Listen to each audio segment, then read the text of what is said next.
before we actually go live. Gonna need to check on LinkedIn if we actually are live before we kick this off.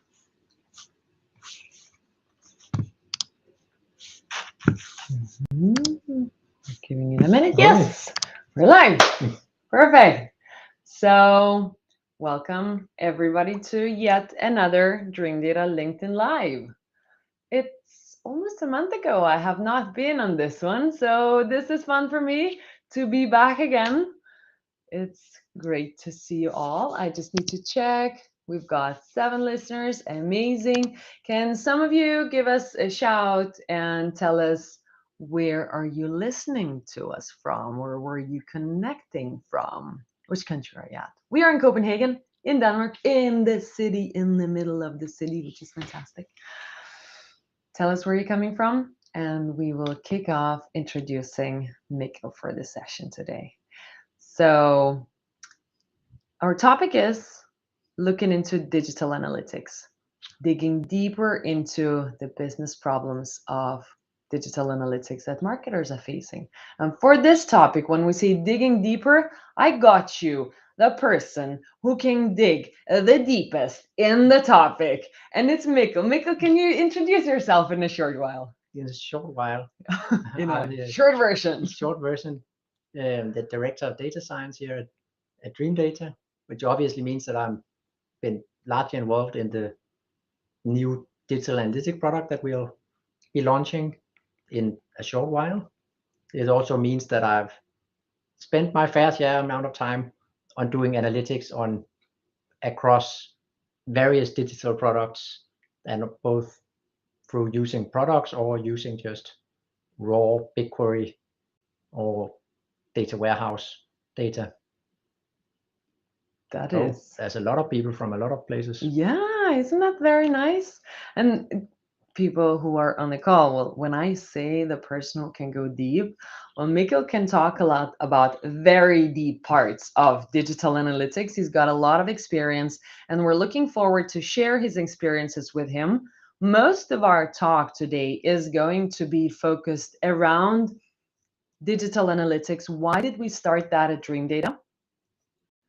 How does it map with the business problems that are having right now? And we're going to talk most about B2Bs really this time.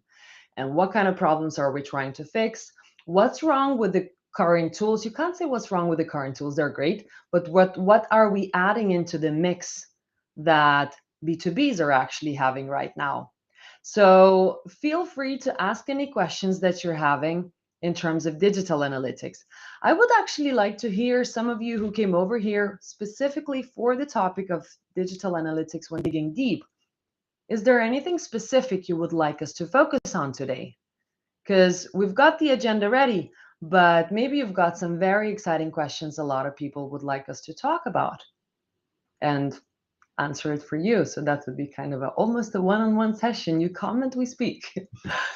So shoot us with some comments. What are you expecting from the session today? While we're very slowly going to start off with the first topic. All right, so Mikkel, walk us through why have we started looking into digital analytics at Dreamdata? Yeah, so generally digital analytics is about sort of measuring all the engagement that you have across your various digital platforms, connection points with your customers. When you're then in a B2B setting as us, you quickly find out that all the tools out there that are doing it are focusing on individual people. There's no way to sort of connect that to the group of people that represents a company. So you can't answer the very simple question of what did this company look at. So that's actually where it sort of comes from to begin with. And obviously it's hard to say this without saying digital analytics, without saying Google Analytics, because it's by far the largest player in this market. No. And Google Analytics are, I don't even think they try to hide the fact, they are a B2C e-commerce type tool, Yeah. which means that they are great at looking at individual people. They're great at telling you what country does people come from, but they're not great at telling you what industry does they work from. Um, and there we have some opportunities as a B2B company to connect and add data that you will not see in a B2C focused tool, and especially a B2B focused tool that has to care a lot about PII type data as Google Analytics. So we basically did that to help out the B2B companies relying on digital analytics tools that are purely B2C focused and trying to make it work for B2Bs, really, right? Yeah, so you get the different parts where you not only are able to answer the question of how many people, but also how many companies does this represent, and also do the segments that you're very interested in as a B2B company, which is what industry do these people work for? Yeah. What number of employees are those companies representing? Those type of things that you simply don't have access to in other type of tools. And you are able to create sort of the audience type things that are, I want all the companies from this industry that looked at this thing on my webpage. And I'm going to ask this straight. Why is this a problem? Because as a B2B, you still sell to people. And if they're buying as people, why is this a problem for business to not being able to track businesses, only people? So right then, if you're just looking at how many people visit my website, it's not a problem. Then go use Google Analytics by all means. The problem arises when you want to tie it together with something that's later stage, because that's where it doesn't matter that you get 100 people from the same company to sign up. You can still only close one deal. That's right. So you need to connect it afterwards.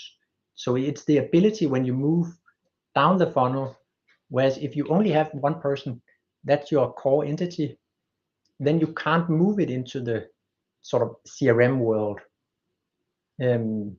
Whereas if you do have an entity called a company, then you are able to do this. So when you say a later stage, that you're not able to tie the traffic into a later stage, what is a later stage for businesses when they want to try? It obviously it depends on what type of business you are driving. Some people use where it makes sense very early on to consider things as companies. Some people have it at a rather late stage, so it's only when an actual salesperson get involved. Some people are using focusing much on Airbnb, sort of account-based type things, where the marketing wants to specifically target these companies. So they have an account setting very early on in the process. And that sort of depends a little bit on the strategy and the market you're in, etc. So what are B2Bs missing out by only using analytics tools that are only for B2Cs? So the most important thing you're missing out on, except for the sort of segmentation ability, is the real or the easy ability to connect your tools the right way. So when you're when you're setting up your tracking plan, now you want to track your business. That's the overall goal of what you're trying to do. Right. Then you'll have a problem connecting that to the CRM you're using in the right way. Obviously, you can try to repair all the B2C tools. Most of them has sort of special connectors. You can put in custom properties, custom whatever. The problem is every time you make something very custom, you also lose the part that you can share it with your entire tech stack. Every time you make something very customized, you get the problem of connecting with things. then it doesn't connect with other tools anymore, because none of the other tools will recognize something, some backdoor that Google Analytics made that you can do this. And also the downside, obviously, it raises the technical skill level needed to do it. It simply becomes more complicated to use a tool that's not meant to be used the way you're using it. Right, right. So there's light in front of the tunnel. So if people don't want to use that fantastic analytics that Dreamdata has created, so they actually can do some workarounds to adapt it to B2B businesses, right? So what you're talking about, that becomes a bit more like of a technical problem to connect the things together, right? Are there any other problems that appear in businesses while scaling to try to build it by themselves? Yeah, so the most common thing that we see with people is that they sort of start out with saying, okay, I want to track people. I want to track what's going on. Nice. Let's find a tech solution that does that. Sounds like a tech problem, right? Yep.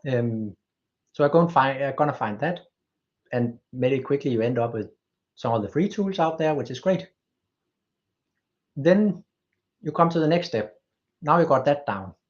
You fixed your web page. It works well. People are doing what they're supposed to, etc. So now you want the next step. You want to connect it with, let's say, your CRM or your help desk or whatever. Yep. And now you figure out you can't do that, because now you're the first step you took was not in the right direction. It didn't allow you to build onto that foundation the right way. And especially if you're doing the Google Analytics type way, then a lot of people realize that if you just do the standard way, and then in a year's time, you figure out that you can't actually connect it to the CRM. So all the tracking you thought you have done is actually not useful, and you have to start over. And then you have to redo step one, just with a different foundation. So you have to move backwards in order to move forwards. And there's nothing more annoying when you think that, oh, now it's really going great. Yeah. We're growing as a company. Everything is well. And then we have to move backwards before we can start answering new questions. And I guess the problem for that comes from B2B customer journeys being long. They're kind of, okay, now you're doing the tracking, it's nice. You started to see some traction, the business is growing. It's like possibly what all the marketing tactics I'm doing are working. And as soon as you figure out that, okay, now we need to super scale it all and need to connect it with the CRM, when the tracking is lost, let's say it's a year of tracking, most of the customer journeys are over 200 days. So if that is over 200 days, that might mean that it's it's all right. Hi, Stefan. That means that you will have to redo the tracking for that year. And that's a long time. Stefan wants to make us prettier a little bit. She's like, but as long as people can hear us, then it's quite good. But now, yeah, we've got a question on here, so we can just read that out from Leah right now. So let's have a look. When do you consider a B2B segment big enough to give you statistically relevant data to action on? When do you consider a B2B segment big enough? Ooh, so that is better. Hey, it works much better for you than me. We make it closer to you. So. All right, see you guys. See ya. So it's actually a great question. I get it a lot of times. Sort of the when is it useful? And I think there's two different. Now I come from a very statistical background, so obviously there's a when it is statistically sound. So the thing you will hear on the news, this is statistically relevant data. But when doing marketing, it's waiting for that is usually too slow. And it's very common that you are able to act a lot earlier, because the whole trick about it is that you need to you need to test whether or not things are working. And then when you do all these testings, then you can sort of, okay, now I need somewhere to place my next money or my next effort, which is sort of, okay, do you want to do that the place where it didn't show up great, or the ones where it looked great just with the limited data? Well, obviously I'm going to choose the one where, even though I have only 100 examples of something, then those 100 looks great. Then it might not be turn out to be the best idea once you do it, but I mean, that's how the world works. Then it's a good thing that you'll turn up a new experiment quite soon. So I don't think people should necessarily be caught up in too much in the let's do the right statistical analysis and wait for that. That's something you can do when you have 5 million visitors, and wait for it and be able to sort of call a statistician to set up something very complex. It's simply overkill. Yeah. You can usually tell something with just a few hundred examples of something.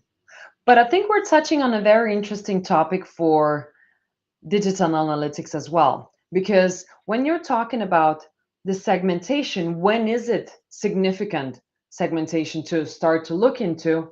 Well, how much of segmentation can we actually track for what we have built right now? Talk us a little bit about the segmentation that we thought of that are relevant for B2Bs to look into.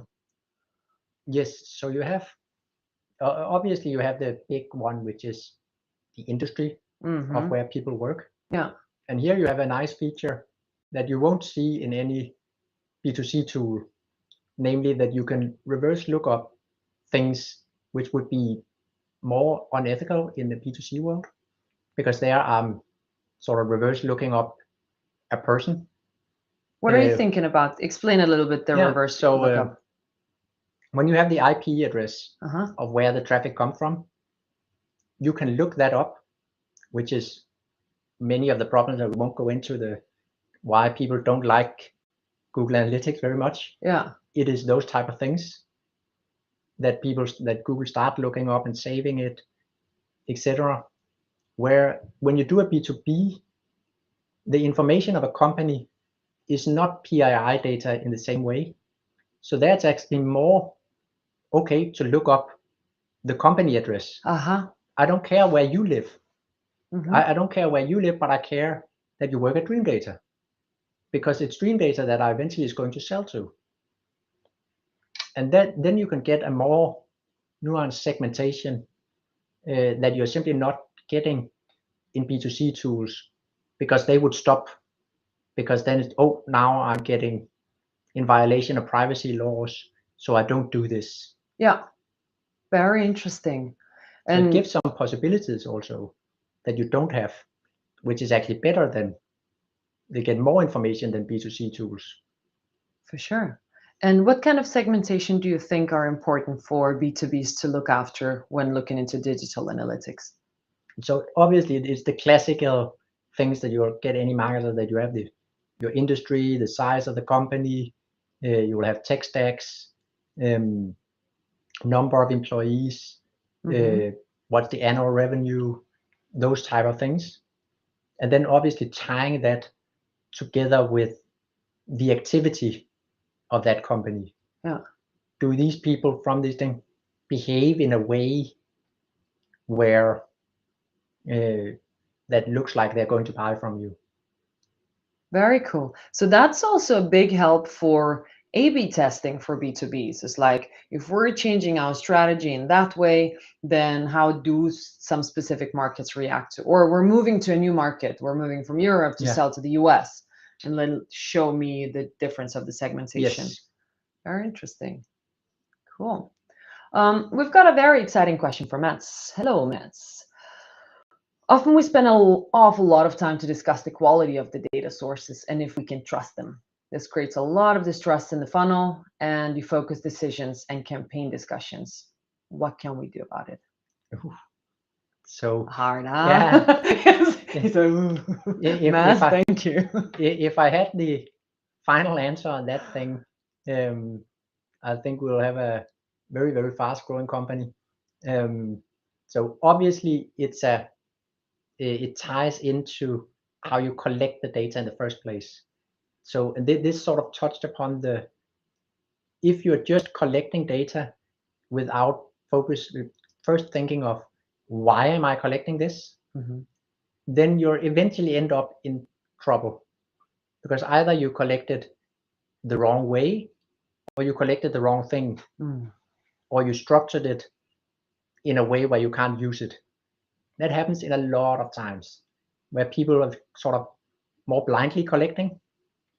So I think my advice there would start to be focus on what you're trying to achieve, which mainly for most people would be the fundamental, that you want data good enough to actually drive questions, to drive answers to the business questions, that you want to be data driven. It's the very popular word. Everybody wants to be it. Nobody wants to look at the data. Show me the pretty graphs. Exactly. But that also gives you an indication of how good does the quality actually need to be in order for you to take decisions on it, because you don't need everything to be perfect in order to know what you're going to do next. And that's the ultimate goal of it. And then obviously there's a lot of how it ties into the business. So making sure that the business which is producing the data is aware on how it's used, and they understand how it's used. Yeah. Because then it becomes a little bit more self-correcting. And I think it ties back to what Stefan is chatting, actually. It's really right. It's like the trust problem occur when there's a skill gap to confirm whether the data can be trusted or not. So people look at data from the various perspectives. Like trusting the data for you would be very different from trusting data for me. And the wishes for the data accuracy will be very different. Exactly. And that's where I think it's very important that you also get to a point, where people understand what you're collecting, why you're collecting it, and what it's going to be used for. Yeah. Because if you forget the people that produce the data in that sort of process, then you're inevitably going to have data quality issues, because they don't care about how it's produced, because they are not part of how it's used in the other end. That's so interesting. That's a total new discussion as well. Kind of, we talk a lot about sales and marketing alignment, but this is more or less data and decisions taken upon data alignment as well. What are you going to use it for, really? Exactly. And that's obviously also why you get into a lot of trouble, because a lot of tools, or especially SaaS tools, they love to sell you the sort of the tech solution as the solution to your business problem, and kind of sort of, oh, we have this data now. If you just were able to move it over here, or show it here, then your problem is gone. You sort of forget that it's but there's also somebody that needs to look at it. There was somebody that generated it, and if people don't know what they're looking at, everything just becomes yet another dashboard that you can ignore while taking a decision.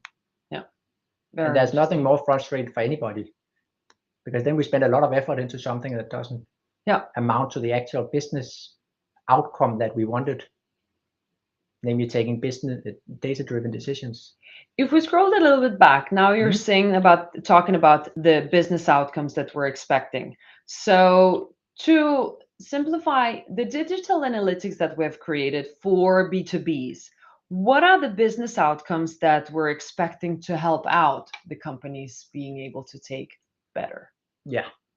So let's take it in a sort of a let's crawl before you can walk, before you can run type of thing. Yep. So the first thing is to be able to know how you interacted. So how many people did this? How many companies did that? So that's the first thing. Are we able to count what happened? Yeah. That's the first obviously the first thing. Then the next part becomes, okay, now I know that this many people did this. Who are those people? Yeah. All of this then happens in the first part in a sort of siloed manner on your web page Yeah. or your app. And then the next line of questioning becomes when you do the multi-tool question. So of those people that did that, how many did later receive an email from this system and also turned out to be a qualified lead in my CRM? Yeah. And now you're talking sort of multi-tool. So the whole idea about this is that you sort of start out with the one tool problem in a foundation where it's easy to scale it to the next questions you're asking. Very cool. Kind of what you're already trying to do with Google Analytics, but count companies, not people. So when we say a lead, it's a company. And then moving into the next question, that lead or that company, what were the next things they did when they became a sales qualified lead, new business, whichever other stage in the customer journey, right? Exactly. So the first part of this digital analytics why we sort of started out by making sort of something that's specialized to this is that we realized that a lot of people could actually benefit from taking it sort of one step back and saying, okay, let's get the fundamentals right. Are we able to count who did what? And am I able to find all the people that have interacted with this campaign and are working at a company that sells software? Yeah. Yeah. It seems like a very simple exercise, but it turns out it's not. Yeah. And Because it's especially if you're not using a made tool. for businesses, it's made for people. You can't say which industry a person is. Exactly. And here we're touching a little bit on the kind of what's legal, what's on the corner of being legal. We have just received the news, actually today, very good timing, it was not planned, but from the Danish Data Protection Agency looking into Google Analytics. And they claim that there are some problems using Google Analytics as of the GDPR compliance as well. So there is, well, either you will need to do workarounds to be able to be compliant for using Google Analytics or find alternatives. Do you have anything to add in terms of the legal parts? Mm, yeah, I think the legal parts. So obviously, it's a big focus from Google as well, Yeah. getting to the point where they will be sort of determined legal. I think that some of these things are also the part that would want to make you move away from it, because a lot of things that goes on in Google, at least that end up inevitably being, if you have this high security focus, Yeah. For things that are meant to count people, because remember, these tools that have these problems are meant to make you buy more shoes. So they want to know, are you into running? They want to know where you live.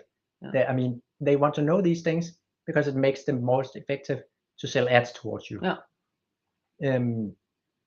So those tools are moving in a direction where they would like to forget don't store the person. So you only get aggregates. Right. Right. Which is a loss for things where in B2B, you could actually get a lot of people that do consent to their work email being tracked and their work computer being tracked.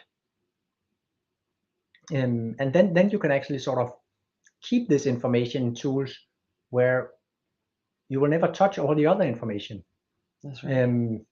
That's right. So I think it's moving in a direction where you're also, where the focus of the tool also becomes important in terms of the legal Yeah. department. Yeah.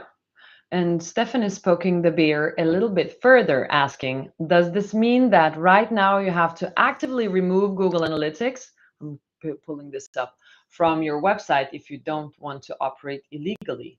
Mikkel, what do you think? Ooh. Another one. I haven't read the thing from the Danish agency, but it's for sure is the case in some companies in Europe right now. Yeah.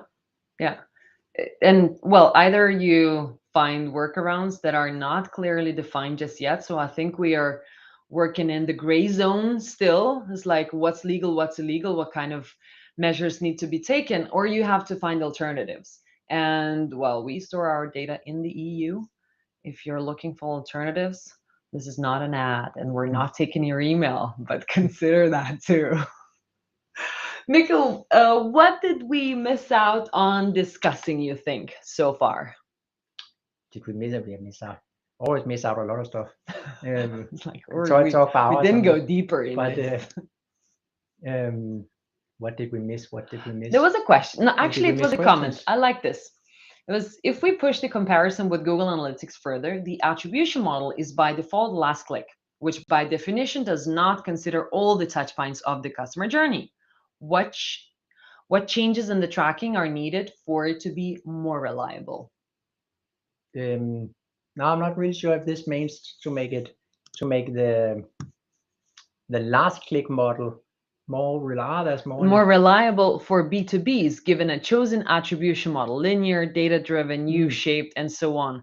So I think it also goes back to like anonymous tracking. And Yeah. then when we identify the user, I'm just going to pull it up again. Change in tracking. And so the part of tracking compared to what model you're using, it's really two, they're not necessarily connected. Google choose the last click model because that's what makes Google Ads look great. But I don't even think it's a secret. That's how it is. And Google Analytics is made to sell more Google Ads. That's why it's free. They make the money somewhere else. Whereas other tools don't really care about selling Google Ads. So the things that you can do in tracking to make the multi-touch more useful is obviously this part of keeping your first party data, keeping anonymous users, and then later when they identify themselves, so we keep all the consent stuff, when they have consented to be identified, that then you're tying it together. But that part is also now the way most of these tools will move. I think that's also the reason why Google Analytics is sunsetting their old product and moving to the new, right? Because they are moving to the same type of model that I like to see the rest of us, but there's probably still somebody that uses the old thing that I don't know where. But most other tools are using this event-based model that Google Analytics is also moving towards, which is clearly better for exactly the attribution type. Yeah. And I think it also ties a lot into how businesses are operating and how companies are buying tools. Because if you're selling a B2B tool, your prospects are buying the tool not by just one touch on Google. There might be several touches. Usually we would see like 2, 3 touches before they actually convert. And if you pick up just the last touch, well, it might be Google, it might be not, it might be just direct. And if you don't know what happened before, then you're kind of in trouble optimizing on the things that like half in blindness, really. Exactly. And that's also where the multi-tool comes into question, because you really want to collect the different tools, the different touch points, and then you're out of the part where it's no longer a single tool question, which is what makes it hard nowadays. Yeah. Because we did a lot of effort. Now single tool questions are more easy to get around than they were 10 years ago. Right. But now we just up the bar a bit. Now we don't want to know if this email was opened. We also want to know if this person that opened the email did they work for this company that turned into is this status in my CRM and turned into an opportunity afterwards, and also visited my price page. Yeah. Um, So many options. And Stefan is asking the final fun question for this show. And actually, we want to turn this question over to you, dear audience. Whoever is left for this time, you can guess now who of us two, Mikkel or Laura, was a part of the Olympics. We have to wait a couple of seconds for any of the answers to come in. It's gonna be a poll. So go ahead and try to answer. And then we will turn around into what kind of Olympics it was, because that will be just way too easy to answer.